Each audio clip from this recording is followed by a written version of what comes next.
Let's take a look at some of the other features of managing a group. These are things that you can do as a group owner or as a co-teacher. And I'm going to show you how you can make a member a co-teacher.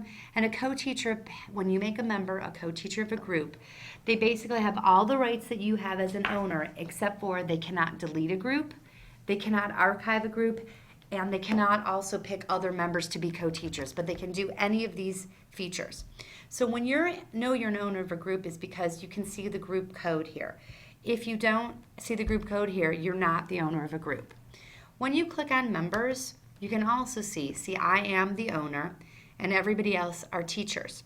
If I wanted to make someone a co-teacher of this group, I can click on their name and you have a couple different things. You can view their profile if you want. You can send them a message through here.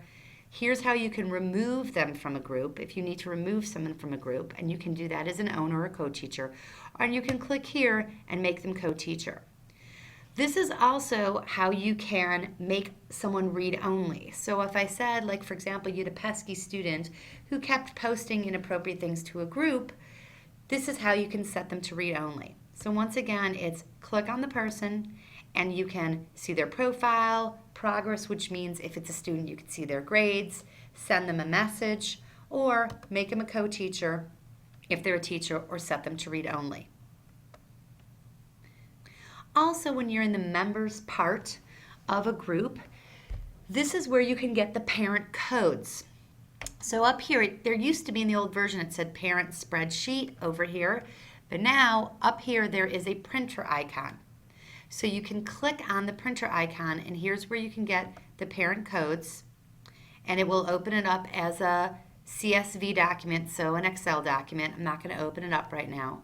Or you can look at get a member list, and you can print a member list that will include all these things if you want. So if you want to print a member list with the parent codes, you can uncheck the rest of the things, whatever you want to do. So if you need to print a list of the members, you can set the parameters you want and hit generate page, and then you're going to get a list. And here we have all the things with the members, and you can see there's no parent codes because these are all teachers. So that's what this printer icon does. Now, one thing I want to mention about parent codes, you have one parent code per student. If you have students whose parents are divorced, they both get the same code. And when they log in, when they click in and put in their code, when it says I'm a parent, it will create a separate account. So parents will not be able to see each other's information even though you give them the same student code. It generates a separate account by what they create, and so they can communicate with you. They can see your students' information, not anybody else's information, and not the information and the communication from the other parent. Over here, this icon, Parents Associated, when you click on it, it will come up with a list that parents that already have accounts. So you can see whose parents have set up an account or not. One last thing, just as a reminder, under Group Settings, you can see advanced options again. Remember, you don't want to default all new members to read only unless you don't want anybody to post anything anywhere. And moderating all posts and replies is for the entire group, not individually. So remember, individual, where you can make them read only.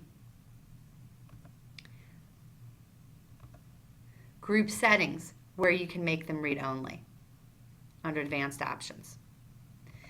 One other thing I want to say about archiving a group, okay? If you want to be able to access the information, the students' comments, their whatever they submitted, you want to archive the group. Now, if you want to use the name of that group again for a reason, you change the name of the group you want to archive and then archive it. So you might want to say 8012 Music Group Archive and then the date. And then you can reuse this group name. If you delete a group, it is gone forever. You're not getting any of the information back. So if you think you might want to save anything that has to do with the group, archive it. But I'll say it again, change the name of the group before you archive it, and then you can reuse the name. So there are some more features of management of groups.